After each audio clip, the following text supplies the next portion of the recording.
Muchas gracias. Bueno, espérate, dejo.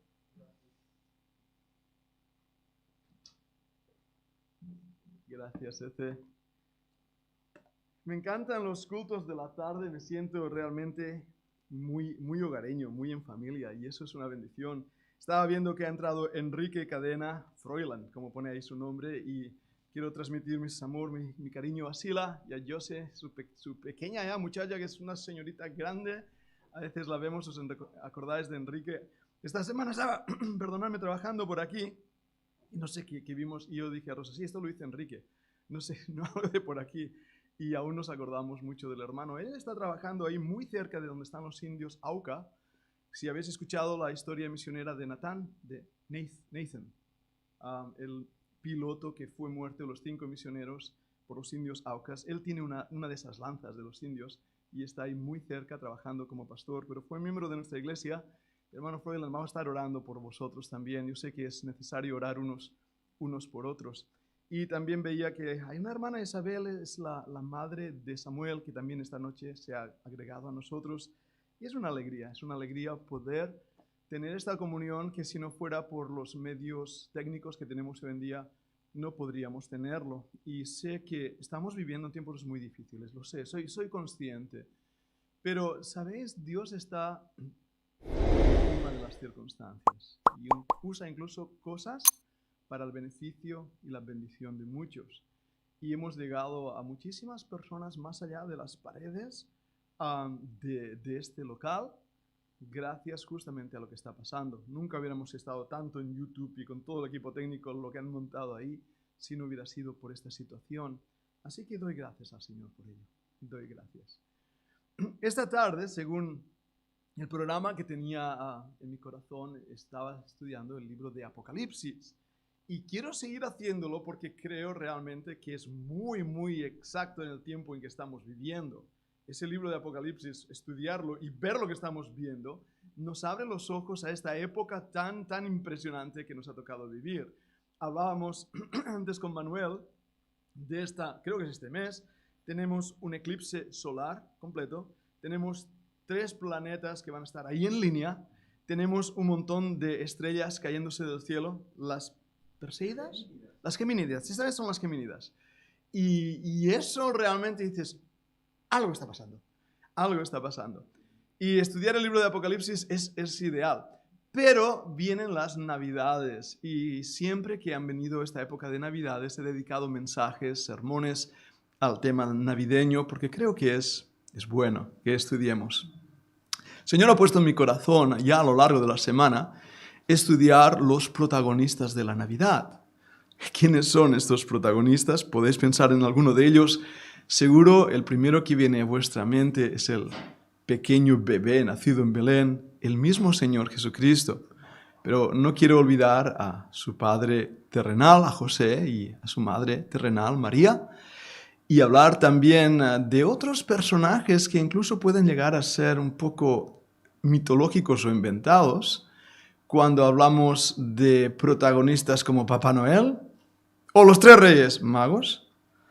Pero ¿quiénes eran realmente los magos que vinieron a la casa? Son preguntas que pueden ser muy interesantes. Ahora, no quiero llenar una vez más la congregación de datos y datos y datos.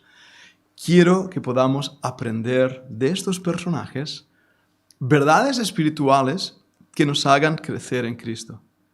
Y esta es mi oración, mi objetivo en esta tarde. Vamos a empezar estudiando a José y vamos a descubrir cosas que creo pueden ser muy interesantes. Pero antes vamos a orar, vamos a pedir la bendición del Señor. Padre, gracias por este privilegio de estar reunidos, señores. Es un privilegio y sí, creemos que es un derecho aquí en el lugar donde vivimos, en Europa, la libertad religiosa, etcétera, etcétera, y lo tomamos como un derecho. Pero cuando pensamos en hermanos en muchas partes del mundo que no tienen ese derecho, iglesias que están siendo quemadas, creyentes que están siendo perseguidos, situaciones muy complejas, aún en el siglo XXI, tu iglesia sigue sufriendo el menosprecio y la burla del mundo. Pero gracias, Padre, que tu palabra, tu eterna palabra, no va a poder ser acallada. No van a poder poner un tapabocas a tu palabra, porque la verdad permanece. Y Padre, en esta tarde donde nuestro corazón está con gozo, porque estamos juntos, reunidos con esta libertad, pero también está cargado, pensando en mis hermanos, Señor, que no están aquí hoy, y Señor, en las dificultades que muchos de ellos se encuentran, de trabajo, de tristeza, de incluso no saber qué es lo que pasa. Te pido, Señor, que tú quieras tomar las palabras del mensaje de esta tarde. Y al estudiar un personaje como fue José, podamos también aprender de él. Señor, ayúdame en el mensaje. Úsame. Te lo pido, Padre, en el nombre del Señor Jesucristo. Amén. Amén. Vamos a ir al libro de Mateo primeramente. En el capítulo 1 del libro de Mateo.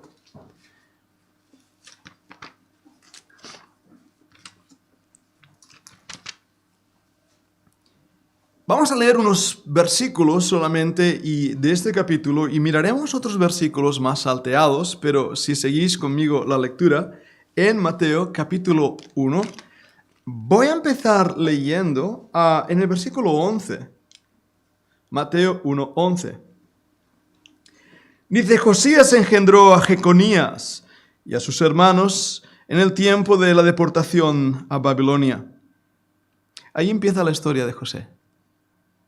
Después de la deportación a Babilonia, Jeconías engendró a Salatiel, Salatiel a Zorobabel, Zorobabel engendró a Abiud, Abiud a Eliakim y Eliakim a Azor, Azor engendró a Sadoc, Sadoc a Akim y Akim a Eliud, y Eliud engendró a Eleazar, Eleazar a Matán, Matán a Jacob, Jacob engendró a José, marido de María, de la cual nació Jesús, llamado el Cristo.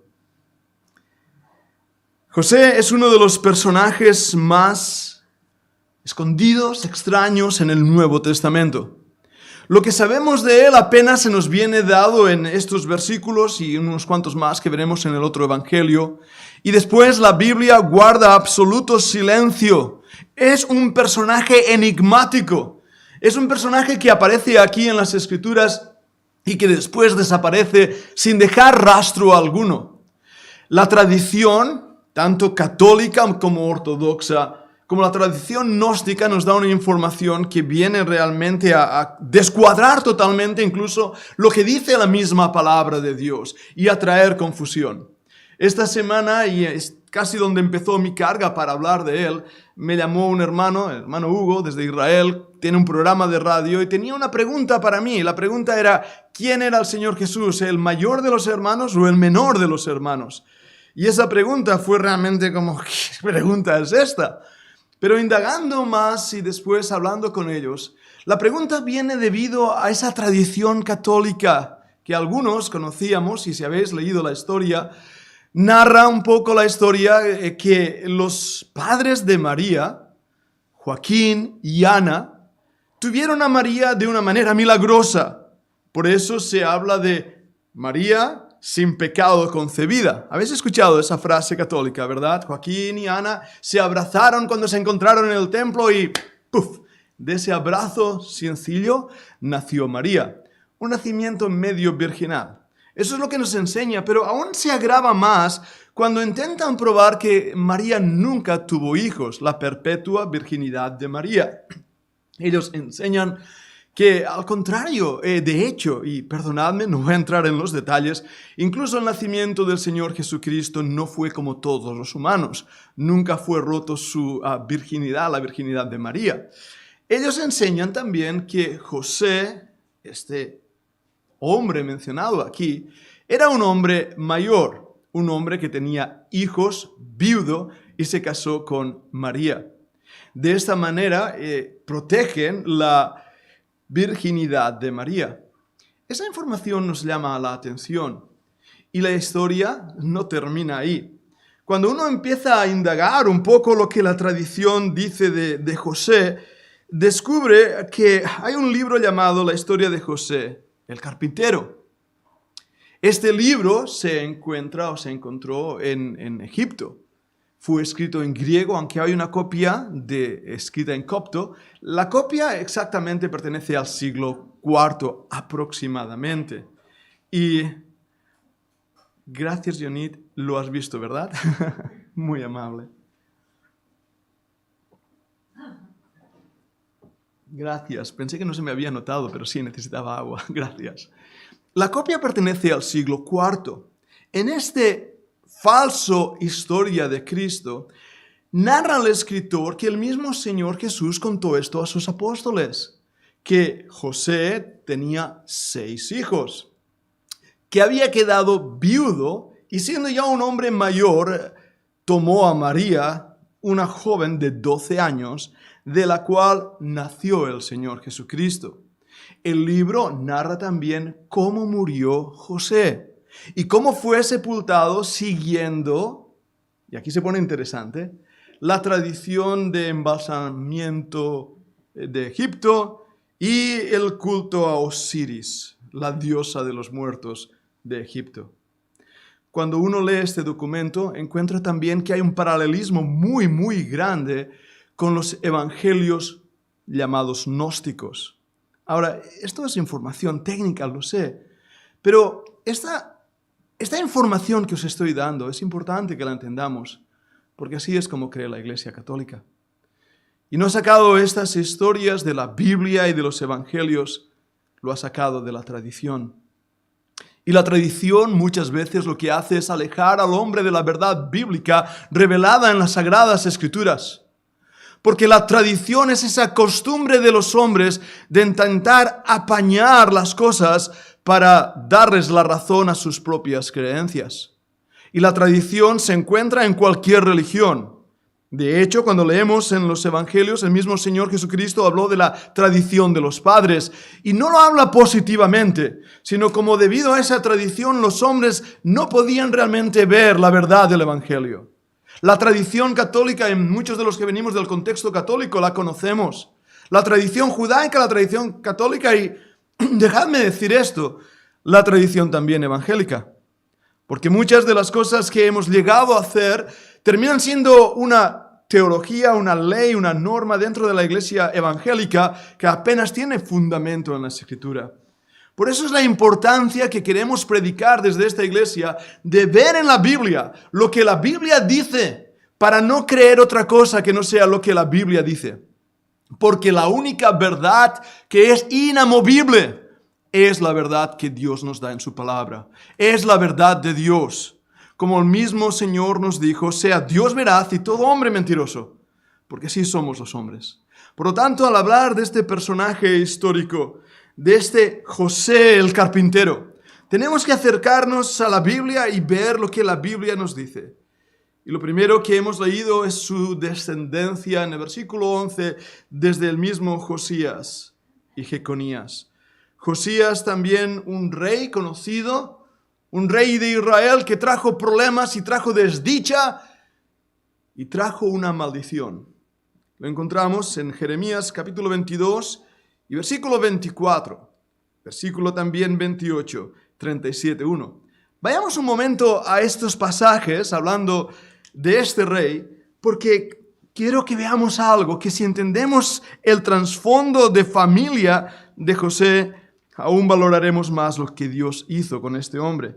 Vayamos al antiguo y viejo profeta Jeremías, llamado a veces el profeta llorón por su libro de Lamentaciones.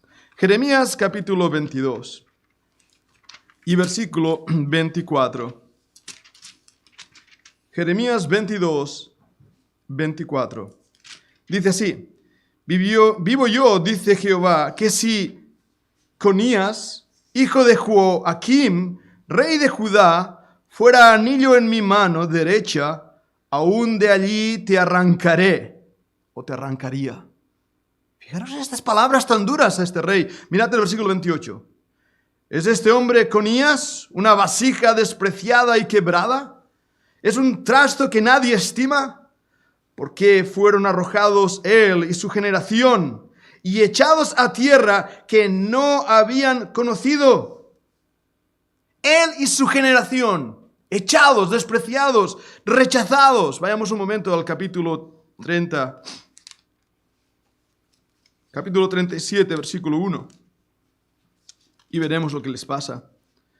En lugar de Conías, hijo de Joaquim, reinó el rey Sedequías, hijo de Josías, al cual Nabucodonosor, rey de Babilonia, constituyó por rey en la tierra de Judá. Después de la muerte de Conías, hijo de Joaquim, reinó otro descendiente.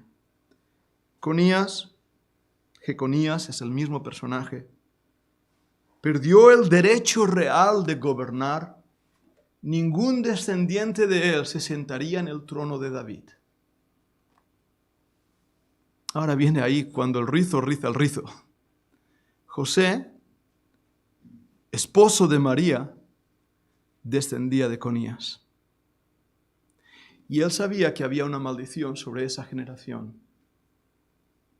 Ningún descendiente de Conías, ningún hijo de José se iba a sentar en el trono de David. Nos asombra, ¿verdad? Ahora pensad esto en un momento, porque este pensamiento ya empieza a ponernos nerviosos y a decir, un momento. Entonces, Jesús, bien, hay una respuesta muy sencilla. Y esa respuesta se encuentra en el versículo que hemos leído cuando termina hablando de esta genealogía de José. Jacobo engendró a José, marido de María, y fijaros en estas palabras, de la cual nació Jesús, llamado el Cristo. La maldición fue rota porque Jesús no nació de José. El Padre Celestial que lo envió es el Rey de Reyes y Señor de Señores. Y Jesús, en su descendencia, y nos viene también dada en Lucas, es a través de María, la madre de Jesús. No la madre de Dios, no entendamos mal esto. La lucha teológica entre Theotokos y Christotokos, que son palabras extrañas que nos recuerdan esa disputa que hubo si María era la madre de Dios, haciéndola mayor que Dios, o la madre de la persona del cuerpo del Señor Jesucristo, que es lo que creemos nosotros.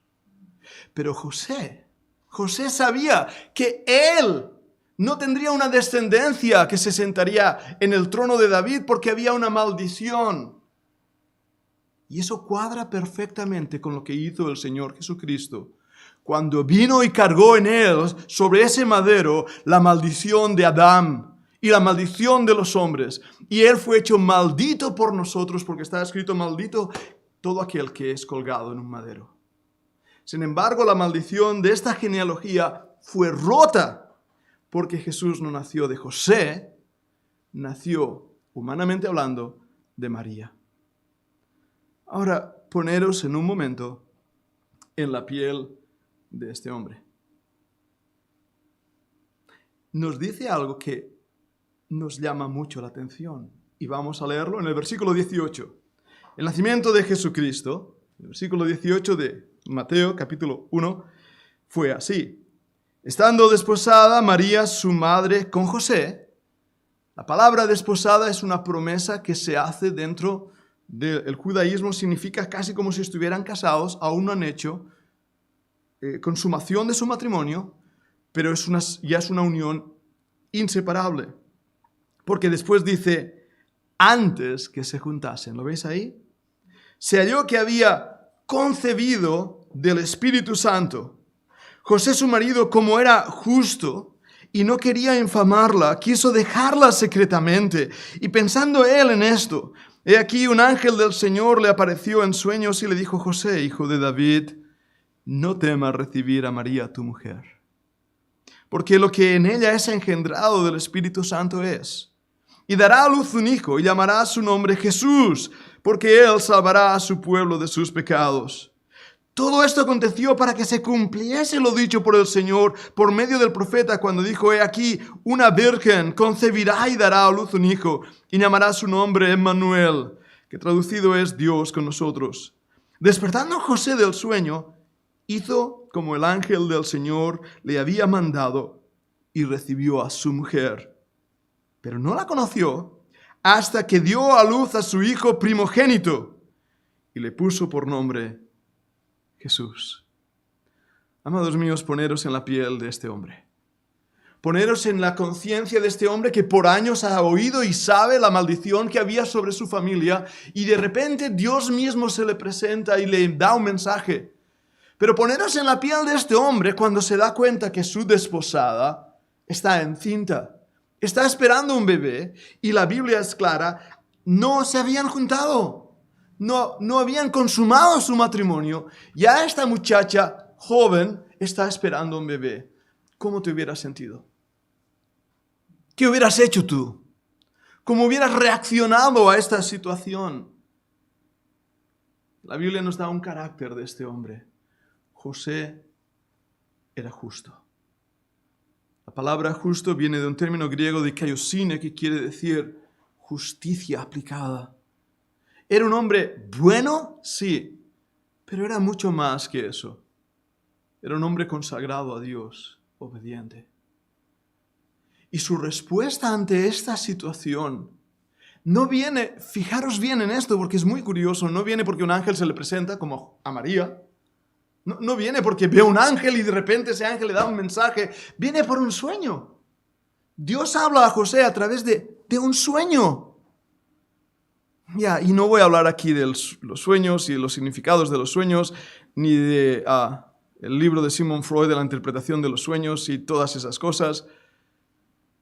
No sabemos bien qué son los sueños. Nuestra mente sigue trabajando, resuelve conflictos en la noche mientras dormimos. Nuestras neuronas están ahí participando de preguntas grandes que intentan encontrar respuestas, y muchas veces nos levantamos y hemos encontrado la respuesta a nuestro dilema. En el caso de José fue un sueño. Y Dios le habló claramente. No temas recibir a María, tu mujer. Quiero hacer énfasis en que es su mujer, la suya. Como en Génesis se había dicho, se allegará al hombre a su padre, dejará al hombre a su padre, a su madre, se allegará a su mujer. Y aquí vemos que José se levanta del sueño. Se levanta del sueño con una convicción extraordinaria. Aún podía tener el derecho de repudiar a esa mujer, según la misma ley de Dios, donde vemos que Moisés dio la carta de repudio. Si alguien encontraba algo que no fuera digno en su mujer, si había algo condenable, podía darle carta de repudio. Pero José no lo hace, porque no hay nada que despreciar en María. El niño que está esperando es una promesa dada ya desde antiguo, el Redentor de Israel, el Goel de Israel, que nacería de una virgen. Es lo que nos dice en el versículo 23, he aquí una virgen concebirá y dará a luz un hijo. Los que no creen en las Escrituras, aquellos que rechazan la inspiración de este libro precioso, dice, ves esa palabra ahí en Isaías, es alama. Alama en hebreo quiere decir joven doncella. Por lo tanto, era una joven doncella, no era una virgen. Qué tanto ignorantes son aquellos que dicen esto. Porque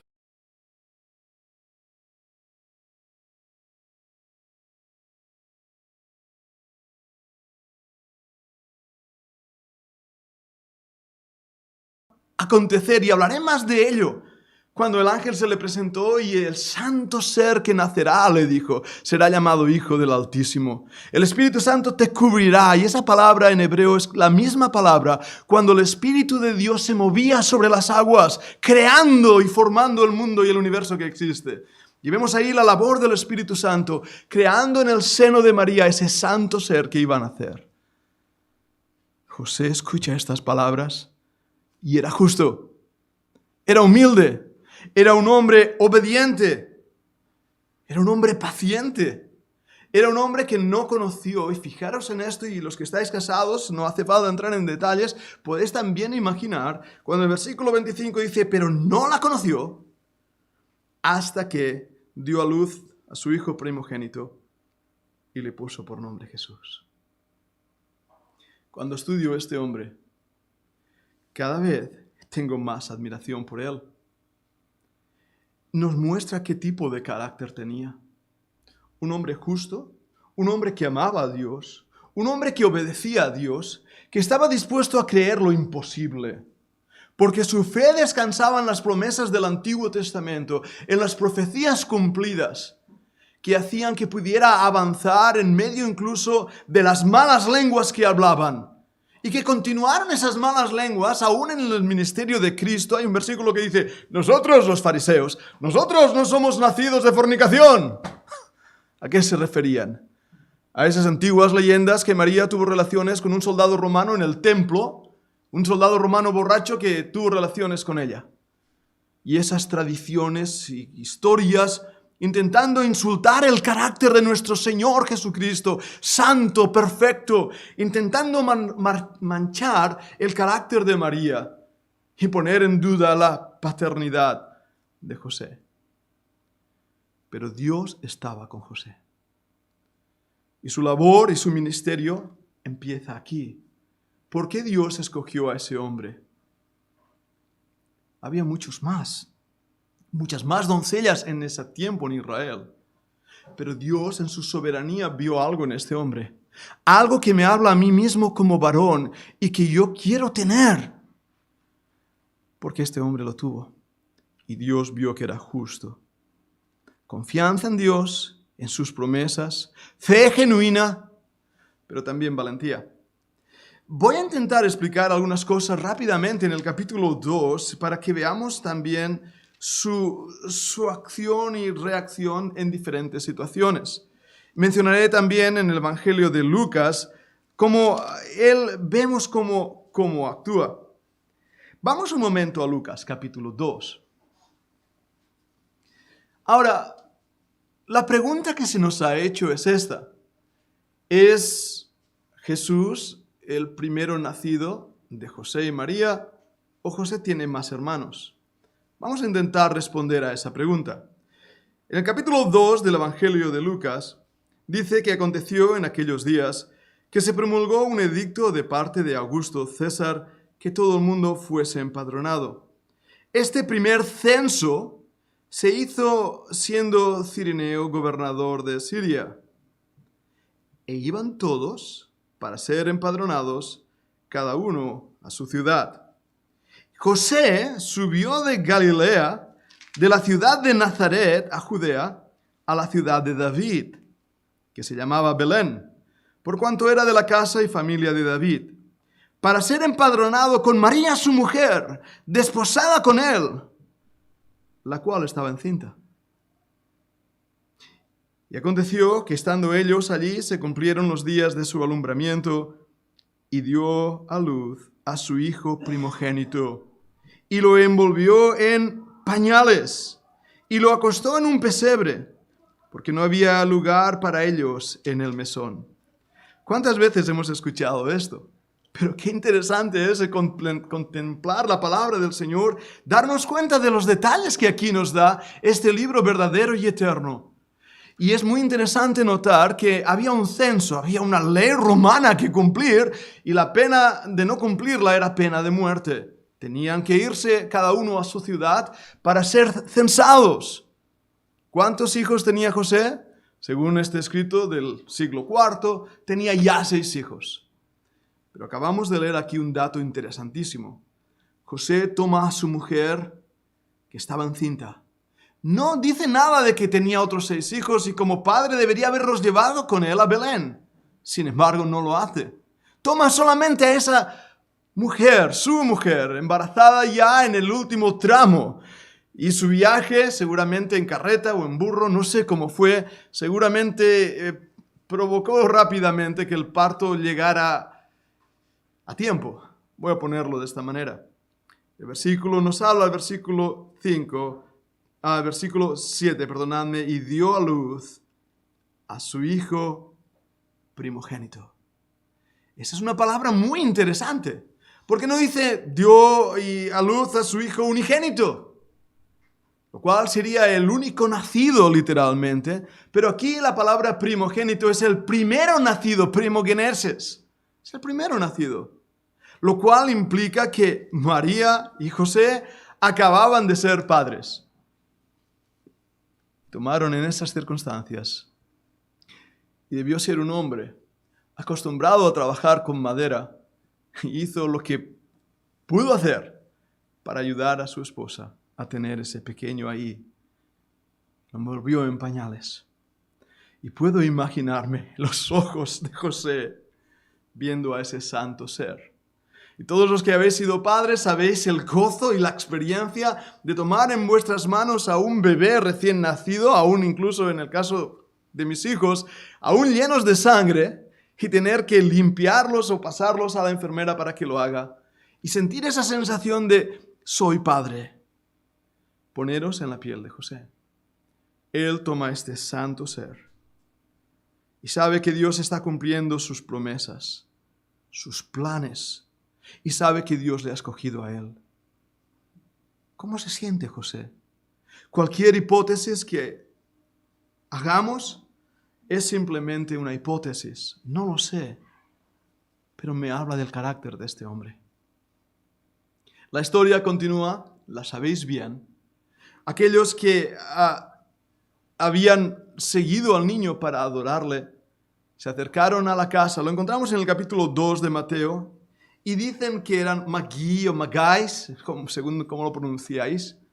Eran hombres que estudiaban las estrellas. Vieron algo en los cielos, vieron algo que les llamó la atención.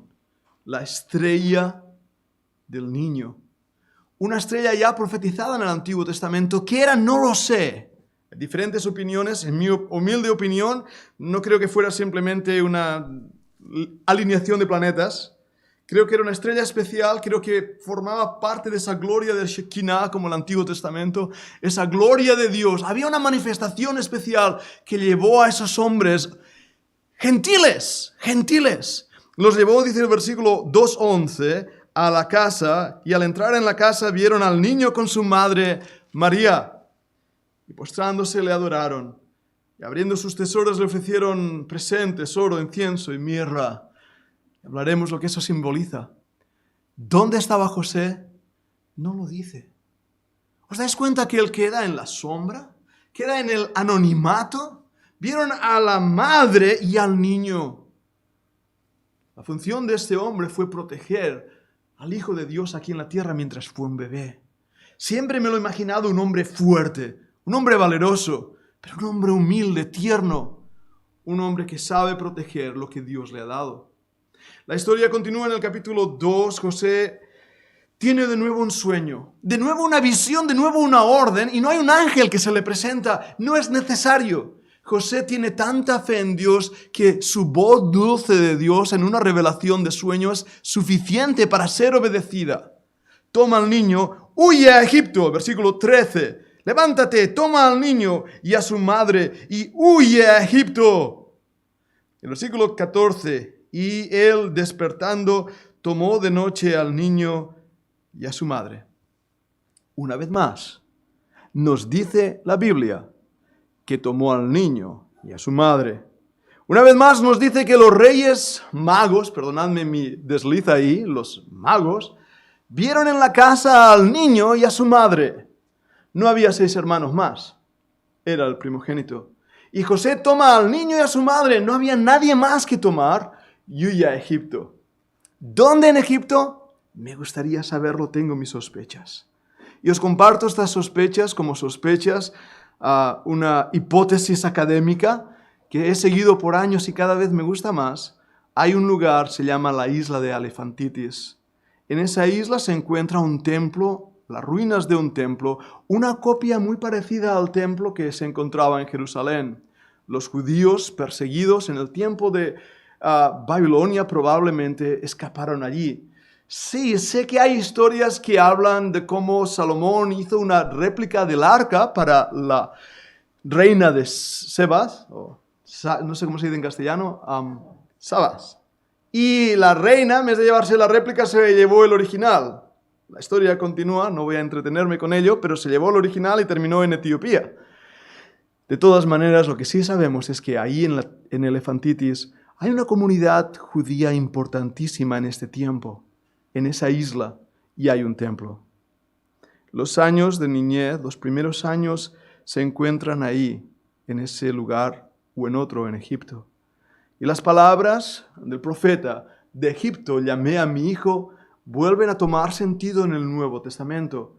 y José, María, vuelven a esa ciudad, Nazaret. Hablábamos hace poquito con Manuel también de cómo los arqueólogos han encontrado lo que parece ser la casa de María y José en Nazaret. Estuvimos allí, justo delante donde está esa gran catedral que dice que abajo está la casa de María y José. Hay una especie de monasterio de monjas, y está bien, lo voy a confesar en público. Nos colamos, íbamos Rosa y yo paseando por ahí con otro matrimonio, Pablo Ortega y su esposa, estamos paseando y vimos esta puerta abierta, hay gente que salía y dijimos, pues si ellos salen, nosotros entramos. Así que entramos porque desde la ventana se veían unas ruinas muy interesantes y estuve ahí tomando fotos y nos preguntaron, si recuerdo bien en francés, porque hablaban en francés, ¿qué hacéis aquí? Y claro, uno pone cara de turista perdido y es la mejor excusa en esos momentos, pero parece que fue ahí. Nazaret era muy pequeño. Era un lugar pequeñísimo en los tiempos del Señor Jesús. Pero lo que me impresiona de Nazaret, situado en una alta montaña, es que desde uno de sus montes puedes verse todo el valle de Megido, todo el valle de Armagedón. 30 y pocos años, 30 años, Jesús crecerá en ese lugar, en Nazaret, viendo el lugar, el valle donde se formará la última batalla, Armagedón. José queda en silencio. La última mención de él se encuentra en Mateo 13:55, si queréis leerla ahí, en Mateo 13:55.